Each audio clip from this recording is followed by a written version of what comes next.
Hi everybody, welcome to my Big Tidy Up. My name's DeDe. Thanks for tuning in today. Now I am so excited about today's video because you guys might not realize it, but happy anniversary. It has almost been 3 years to the day that I started my YouTube journey, and boy, what a ride it has been. I have learned so much, I have met so many great people, and I wouldn't trade this experience for anything. Now today's video is a little trip down memory lane. I'm going to be sharing with you some of my favorite tips and tricks and hacks and items that I picked up along the way that I really think have made me run my home a little bit more efficiently. So we're going to go back through, I'm going to speed everything up. Now I won't be hitting every one of my favorite things because that would be a very long video, but we're going to hit the highlights. And did I mention there's a subscriber giveaway in this video?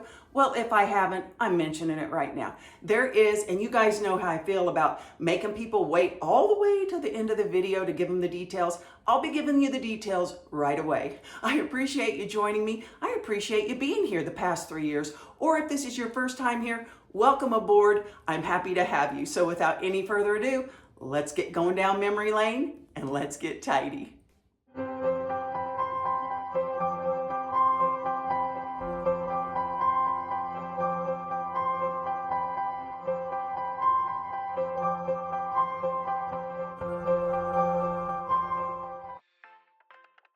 Well, this first hack I want to reshare with you is about slow vacuuming.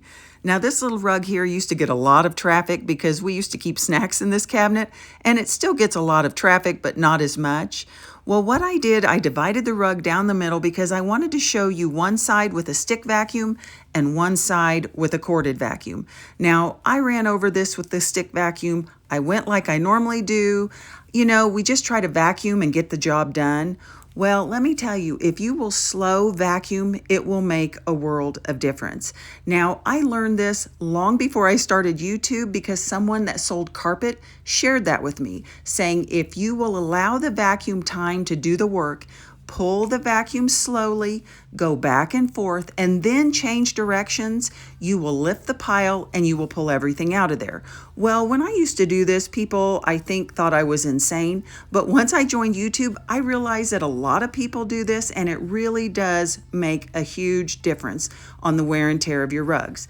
Now, on this side, I am showing you regular speed. I didn't speed it up because I wanted you to kind of see how fast I was actually going, but I'm cutting a little bit of it so you don't just have to sit and watch me vacuum back and forth. But I do take it slow, and then I do change directions, and you will see the first paper plate was everything I got just vacuuming regularly, and I did it really quite a bit. And then this is everything I got after I thought it was clean by just doing a slow vacuum. And then I go back and I do the different directions. Have you ever seen people that mow their lawn and they mow it one way and then they're told mow it in the opposite direction so it'll get that grass to stand up? Well, it's the same theory with vacuuming your rug. You need to vacuum it one direction and then vacuum it in the different direction, and it will lift everything up. You can tell by the paper plates what a difference a slow vacuum makes, and I'm going to do the same thing on the other side with a corded vacuum, so it does not matter if you have a corded vacuum or a stick vacuum. It's going to work every time, I promise. Now let's talk about that subscriber giveaway. It is super simple. All you have to do is be a subscriber to this channel and leave an emoji in the comments of this video. And you need to have it left before next Friday's video drops at 5 p.m. Central Standard Time on May 3rd. Now you can just leave an emoji, or you can leave a written comment with an emoji. Basically, if you're a subscriber and you leave an emoji in the comments below, you are eligible to win. There will be 2 winners selected, with each one winning $50 in PayPal cash. Winners are selected randomly by the comment picker, and I will notify you by responding to your comment, and we'll go from there. Now, let's look at these paper plates. What a difference.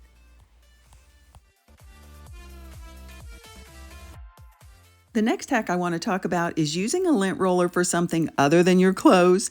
This thing has so many uses. Yes, you can use it to get lint off your clothes or pet hair off your furniture, but you can also use it for dusty drapes, lampshades, cleaning out the bottom of a purse or a bag, maintaining a pool table, car seats, getting hair off your bathroom mats, cleaning crumbs and dirt out of your drawers. You can roll it over broken glass, and my personal favorite, it works great on cleaning up glitter. The next tip I want to share with you is one that I think has made my home function so much better, and it's all about creating extra storage where you can. Think outside the box, and in this case, think outside the hanging baskets. I had a lot of wasted space in this pantry, and one of you tidy uppers mentioned how I maybe should consider getting some hanging baskets. Well, I did, and I found that I could use these baskets in other places in my home too. I added most of these baskets years ago, and every one of them, they're still in the same place today. So if you feel like you're lacking storage, get creative, think outside the box, and you'll come up with a solution, that's for sure. I have updated the labels, but the basket remains.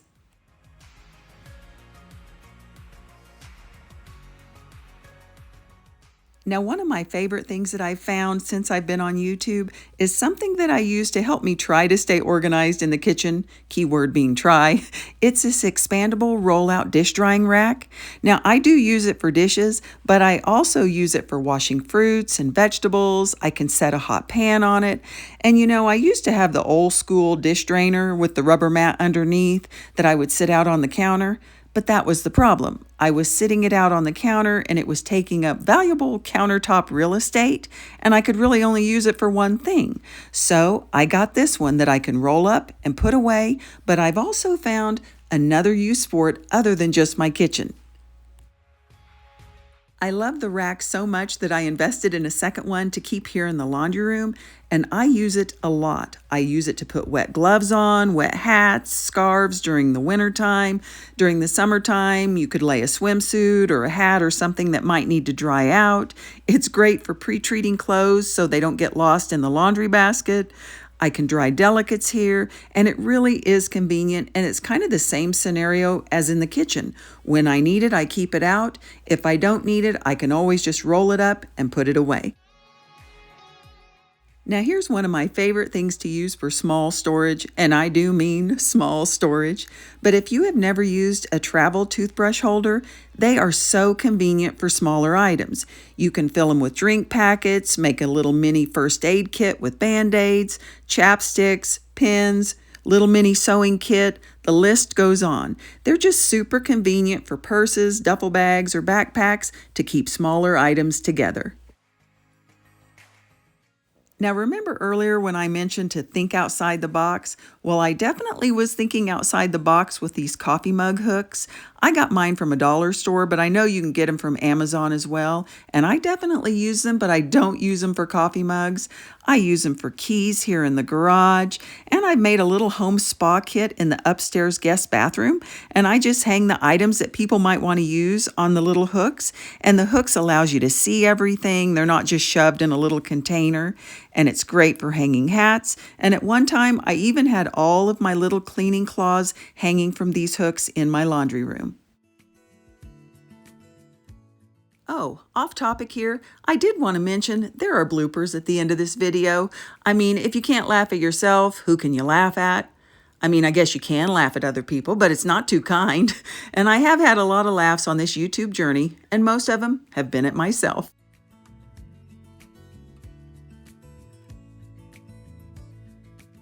Here's something that I picked up that truly has been a game changer, and I know people say that a lot, but it really has made a world of difference for me, and that's just keeping this little dishwashing brush that I got from Walmart filled with cleaner always in the shower.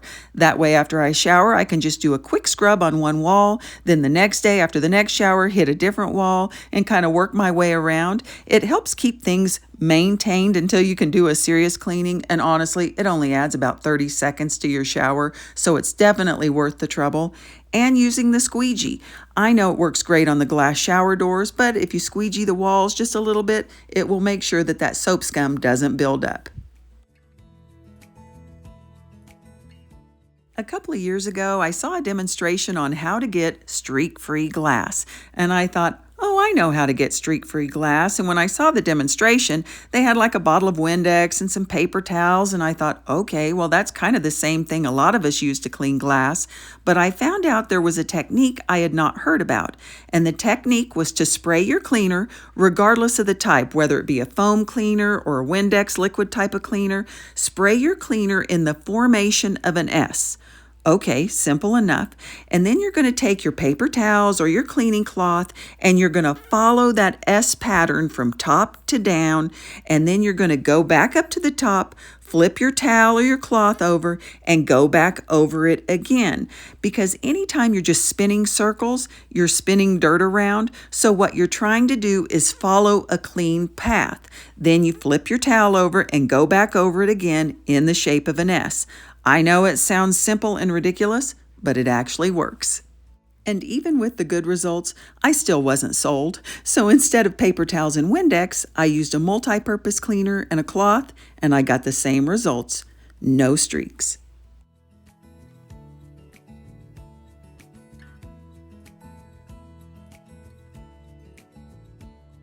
And speaking of multi-purpose cleaners, if you're looking to save time, one way you can do that is find yourself a good multi-purpose cleaner that you really love. That way you can grab just one bottle, one cloth, and you don't have to tote around a bunch of different bottles or go hunt for a different bottle depending on what surface you're cleaning. I just love a good multi-purpose cleaner, and if I can clean it with a multi-purpose cleaner, you can bet I will. You know, I don't have these glass coffee tables anymore, and as I'm editing this video, I am really seeing how much my home has evolved over the course of just 3 years. And you know, when I look at these clips, sometimes it feels like a lifetime ago, and sometimes it feels like yesterday.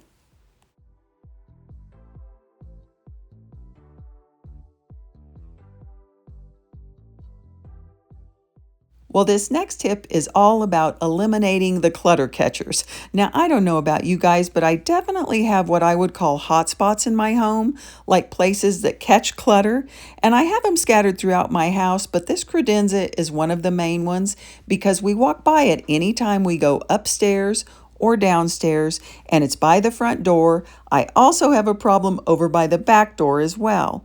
Well, what would happen is I would take something out, I would put it on the corner so it would remind me to take it upstairs or to take it into the other room, and little by little, it was growing and the stack was growing. So what I had to do was I had to move my decor to prevent me from doing it. I almost had to barricade myself so I would not put anything there. You know how you have a baby gate to kind of barricade and keep the baby safe? Well, I had to barricade myself. So sometimes if you know you've got a problem area, put a piece of decor there, move things around so that you don't put anything there. I had the same problem with this bowl here. We would throw things in there. Well, we added a few gratitude rocks. Now we don't end up putting anything in that bowl, and this is a clutter-free zone. Well, here's an area that many of us have a problem with, and it's those kitchen utensils. Now, I do go through and declutter these, but sometimes you might have a utensil and you think, oh, I'll use that, but you really won't. So here's a way you can test it to see if you're really using what you have in your drawer. So when you use your utensils, when you're done with it, instead of putting it back in the drawer, put it in a container on top of your countertop.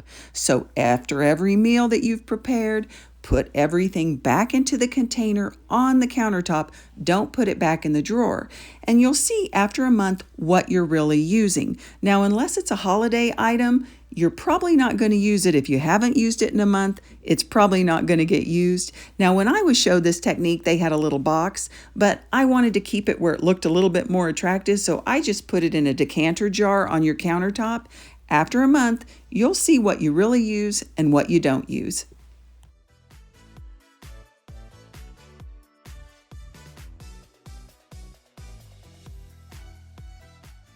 Next tip, what starts clean stays clean. Now, I am a big fan of making your bed.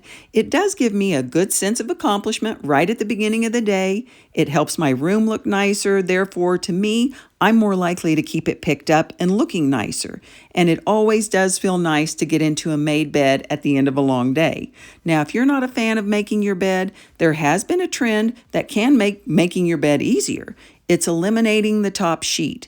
Now for me, it's a no-go. I need the top sheet. But if it makes it easier and quicker for you to make the bed, then get rid of the top sheet. If you have all these decor pillows and that takes extra time and it keeps you from making your bed, get rid of them. Get rid of the things that keep you from making your bed. You don't have to have all the fluff. Just make your bed, but do it your way.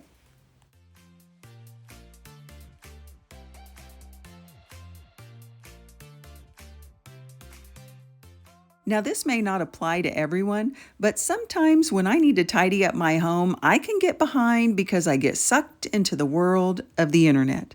Maybe I'm on my laptop or I've got the iPad out, I'm checking social media on my phone. Whatever the reason, I get lost in the abyss of the internet, even when I'm checking my very own YouTube page. Well, what I make myself do is take an intermission. Before I can look at the next thing, I go get up and get something done. And maybe you're a reader like me and I really get into a book. Well, I make myself have an intermission, and after a chapter, I've got to get up and get something done before I can go to the next chapter. These are all activities I enjoy, so I try to break up the bad stuff by doing the chores, then rewarding myself, then go do some more chores, and then I don't get so overwhelmed.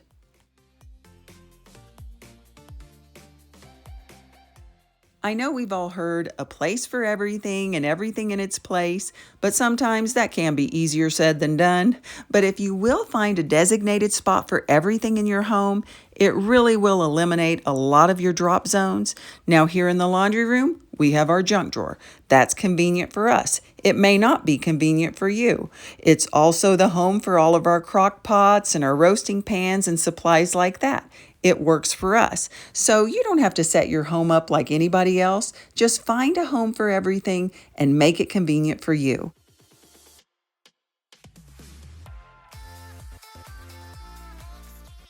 Over the years, I feel like I've become more efficient at keeping a clean home. I try to find things that will save me time, save my back, and investing in some cheap gloves definitely have done those things. The gloves are so convenient, they can get into all the nooks and crannies. You can use 2 hands at one time, and cleanup's a breeze. You just toss them in the washer.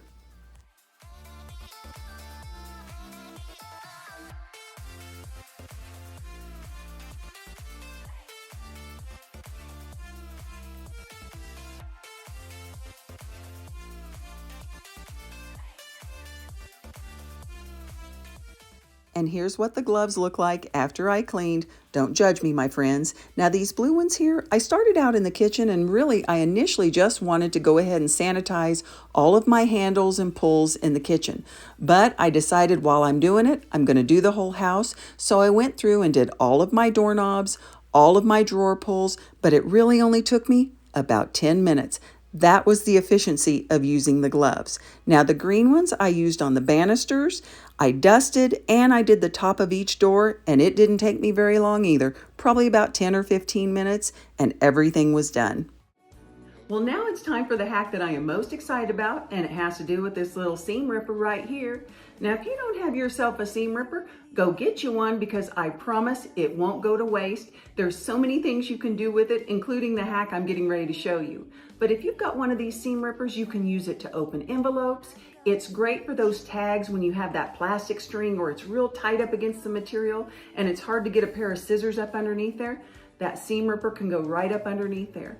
Now, if you also use ponytail holders in your hair or you've got someone in your family that does, well, they get knotted up sometimes and it's hard to get scissors to get in there and cut them open without pulling out all of your hair. So use a little seam ripper and it goes right up underneath there and you can take that hair tie off if you get in a bind and get something tangled. But although those are great uses for the seam ripper, I'm getting ready to show you what I really use it for cleaning and maintaining an appliance in my home.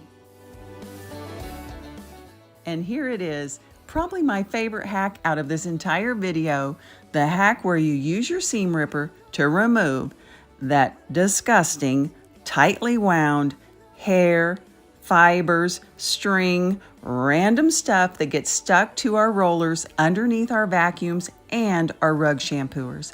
The seam ripper is a dream. It just slides right under there. You don't have to take anything apart. You don't even have to pull. It just comes out and it's so easy to maintain. Now, I don't know if I mentioned earlier, but you know, a seam ripper opens Amazon boxes real nice too. I mentioned earlier, as time goes by, I'm looking for ways to save time and save wear and tear on my back. So I do a few things when it comes to cleaning my tub to help me out. Now, sometimes cleaning a tub is just hard work and you got to get in there and scrub it. But one thing that helps me is using some of this good old dollar store powdered dishwasher soap. and then turning on the jets. And I use it in my unjetted tubs as well. I just give it a good stir, and after I let it soak for a while, I use another dollar store product, a mop, and I wipe it down.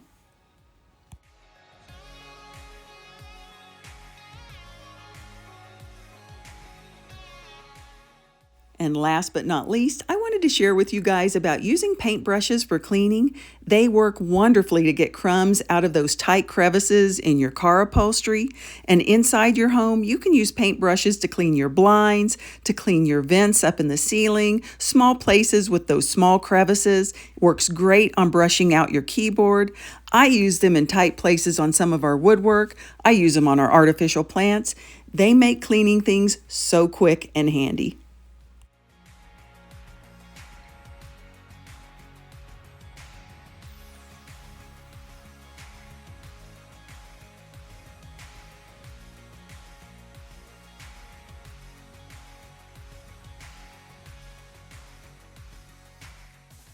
Well, here comes the bloopers, friends, and stay tuned after the bloopers. I'll give you the details on the subscriber giveaway one more time. This will be the one that I'll go put up by my bed. Oh, how nice. I didn't have the spoon. I gotta go get off camera to go get it.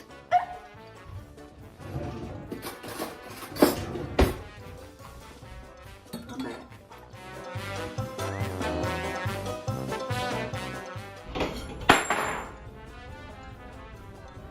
Well, Tidy Uppers, we have made it to the end of a day in the life. Now, I don't know if this is always a typical day, but really, what is a typical day anymore? I appreciate you being here. What in the world?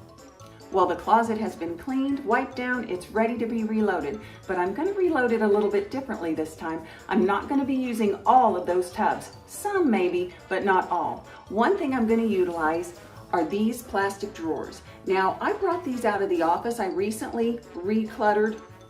Did I just say recluttered? I did. I recluttered it. Well, Tidy Uppers, that's it for today. I'm a little windblown, but the gazebo is done. And I'm really happy with the way it turned out. It didn't cost a lot of money. Here comes the wind again, of course. It couldn't wait just 2 minutes to let me finish. I really do think that the Miss Meyer's products cleaned very well. I really don't think there was a difference in each product except the fragrance. I didn't care for the mint so much. It kind of reminded me of chewing gum, but I really did like the rosé. Or rose. Oh my goodness, DeDe, it's not wine, it's cleaning products. Worry about it making a mess. And when I was using the microfiber pads, I was having to wait till they dry.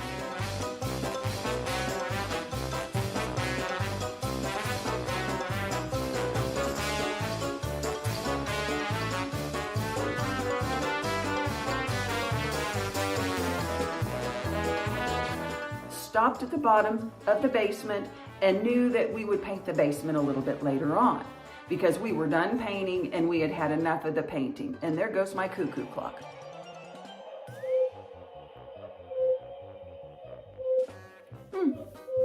Great. Well, Tidy Uppers, that's it for today. That's our trip down memory lane. And you know, it was a bit of a challenge to take 3 years worth of videos and try to condense it into one. But if you get nothing else from today's video, I hope you get the fact that I appreciate you. Maybe you've been here from day one. Oh my, if you have, bless you, because I know those first videos were very rough. Or maybe you joined me last week, or maybe you just joined me today. Whatever it is, I appreciate you're here and I see you. Maybe you leave me a comment every week. I look forward to those. I learn so much from you guys and I get so much encouragement and support from you guys in the comments. I see you. Or maybe you're a person that never comments. You just sit quietly and watch every week and you keep showing up for me. Well, the views tell me you're here. So I see you too. Thank you so much. I appreciate you guys. Thank you for supporting me on this journey. Thanks for going with the ups and the downs and everything in between. Now, before I sign off, just one last reminder, don't forget about that subscriber giveaway. All the details will be in the description, but Basically, in a nutshell, just leave an emoji in this video's comments, and you need to have it done before the next video airs. Now, not the short in the middle of the week, but 1 week from the airing of this video, next Friday's video, make sure you have your emoji in the comments to be eligible for one of the 2 PayPal cash giveaways. Thank you for being here, and as always, please take care of yourself, and until I see you in the next one, stay tidy.